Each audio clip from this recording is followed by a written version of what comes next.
So you know the Battle of Winterfell in Game of Thrones? In the final season, there's a big battle set up, there's a big army coming, and the good guys send in a small chunk of their army, which is the cavalry. They send it in first, by itself, into darkness no less, and guess what? They get absolutely slaughtered, to no one's surprise. Well, that's basically what we're going to talk about today.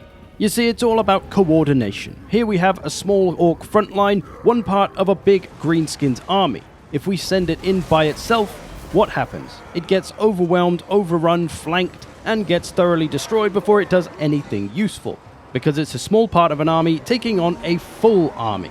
Maybe when that doesn't work, you go for the Battle of Winterfell approach and send in the cavalry all by itself. But guess what? That didn't work either. The cavalry is overwhelmed, they become the center of attention and the receiver of all the full army's damage. And yes, this battle will inevitably be lost. So this is less of a tactic, but more an important thing for newer players especially to understand. Timing and coordination are incredibly important for the success of your army. If you're just sending in small bits of your army to fight larger parts of the enemy army, you are going to lose.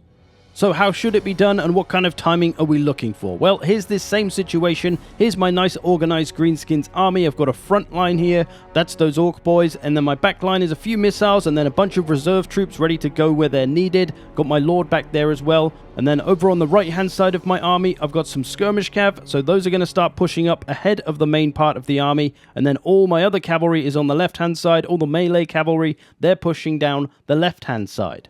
And all we're going to do for good timing and coordination is wait with those parts of the army that might be a little bit ahead. We want to try and send everything in together to attack all at once. Now that can be a little bit daunting if you're new, but hey, there's the slow down button and the pause button if it helps. Well, I'm going to start poking with the skirmish cav. It's okay to send them in a little bit, but as the front line arrives and the main bulk of the army arrives, I'm going to send in that cavalry as well, and we're going to attack all together. This forces the enemy to split their army to fight all of my army, rather than concentrating their full army on a small part of my army. So it's just a simple case of hitting them from the front as well as hitting them from the sides at the same time. If you sent in the two sides first, but the main front line army wasn't there, it's not going to go so well. So you just need to coordinate, making sure no units charge in too soon or too late, and thus everything comes in together. And this applies more, of course, if you are playing aggressively. Perhaps you're playing a more aggressive faction like the Greenskins, or maybe the AI is just sitting there as a defender, refusing to move, so you have to go after them. We'll talk about the different situations more in a second, but first, let's talk about some of the issues you might run into trying to play aggressively. Especially if you're a new player, it can be a little bit daunting with all the controls and things to try to learn to play that more aggressive, pushy play style. And the first thing you need to get your head around is the controls. And lucky for you, I've got this video for that, which I'll link at the end of this video. But okay, let's get into it. We've got a Greenskins army here. Let's say we're going to play aggressively. We want to push the entire enemy army up. So we're going to drag move our army up there, and then off they go. The problem we're going to find here, though, starting everything at the same kind of start line is going to create a little problem where the faster units of the army will run on ahead, outpacing the slower units, and then you won't really be in formation anymore. They'll be out of position, and that can be very, very bad and create more micro for yourself. Now, some units getting ahead is absolutely fine, like the cavalry on the flanks. You want them to come around the sides, so they need to be ahead of the main army anyway. So those getting ahead isn't the issue. It's more the units in your main army that will often sneak ahead, like these three units here. The trolls now getting ahead. My Lord Wurzag, faster than everyone else, is getting way ahead, which is very dangerous and very concerning for our squishy Lord Wurzag. And then our spider here also getting too far ahead of the main army. The danger here is if this happens and you don't notice it, and then you end up with this situation where, say, your squishy lord ends up sat in front of a bunch of guns, and there goes half his health within the first minute of the battle.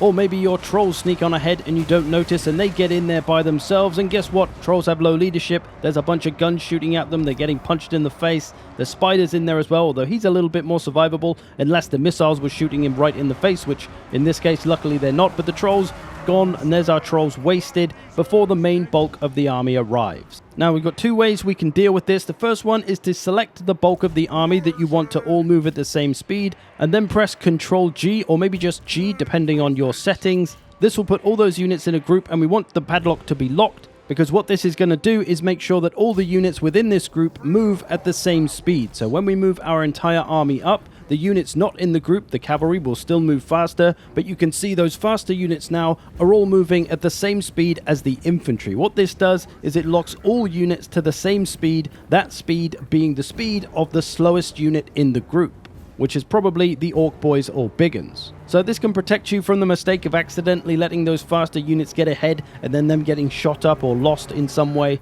And it's just going to help with that coordination. There's no worries about the micro of the main bulk of your army. All you've got to do is get your cavalry in position then and get everything attacking all together.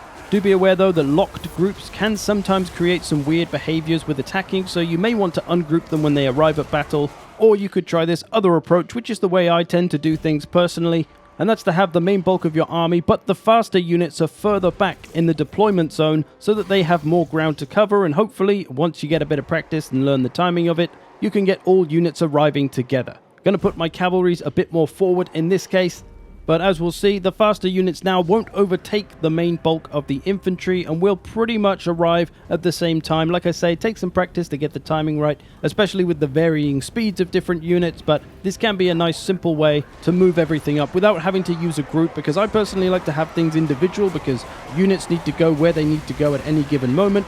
And the weirdness of locked group and attack orders and how it changes the behaviors can be a little annoying, although it seems like it's changed a bit from Warhammer 2 to Warhammer 3, so I'm not too sure what's happened there. I'll have to look into it and mess around with it, but generally I don't use groups myself, but they can certainly be very useful. So when you're on the offensive, be sure to try and get all your army coming together to work together. A certain group of units arriving too early or too late to a certain portion of the battle can be pretty detrimental and pretty bad for your overall chances of winning a battle. Sometimes the main force of your army might be too far ahead, so don't be afraid to stop them. Let them just wait and give time to the flanking units to get around in position for the best flank, the best hammer and anvil. Sometimes there might be things there in the way to stop the flank and you'll have to deal with that. Sometimes you might even want to pull back to buy some time. It's all about having your units there to support each other rather than them all attacking as individual parts of a bigger machine.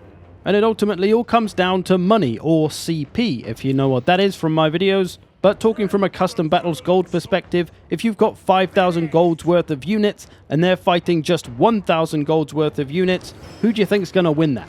Even if it's a good matchup for the 1,000 gold boys, they're going to lose because they're so overwhelmed by the sheer volume of 5,000 gold worth of units. And this is going to come into play even if you're on the defensive. If you're just sitting back waiting for the enemy to come to you rather than pushing on them and trying to flank them, you still need to be aware if a chunk of your army is being overwhelmed by a larger chunk of the enemy army. Like here, for example, there's a fair few strong units that have come over this right side of my army. There's a Dragon Ogre Shaggoth, there's the Summoners of Rage, Archaons nipped over here as well. That's a lot of expensive units in one place, so we need to kind of match that. Hence, I've got the Swordmasters of Hoeth there, I've got some Sisters of Avalorn helping out. Other than that, it's mostly just Spearmen. The Dragon Princes are just off to the right there. I've also got some other Spearmen and Missiles here to help out, so we've got plenty here to deal with this chunk. And over here, we're trying to keep it even as well. I've got some Silver Helms with a Dragon and Alariel. Alariel's got the healing as well, so she's keeping that dragon and herself and those cavalry a little bit in the fight. There's some Chosen there, some Chaos Knight cavalry, some Marauders, so not too bad over here, but we're matching the enemy's kind of amounts of gold with equal amounts or more of gold. That's how you ultimately win battles. Alongside, of course, getting the good right matchups for each of your units. So, all Total War battles ultimately come down to coordination, making sure your army works together to support each other, making sure you don't get overwhelmed by a mass of enemy troops in any part of your army. And the reason I know that this is an issue for newer players is because I used to see it a lot when I played multiplayer battles. You get someone who's clearly quite new to the game and they just send in like 1 or 2 units to fight your entire army. And of course those get decimated and they basically feed their army to you. And it's going to be the same in campaign. If you send in a small group of units into a larger group of units, they're probably going to get destroyed. So, coordinate to survive. I hope you've enjoyed this. Thanks for watching, and thanks to all the patrons who support this channel. I will see you in the future.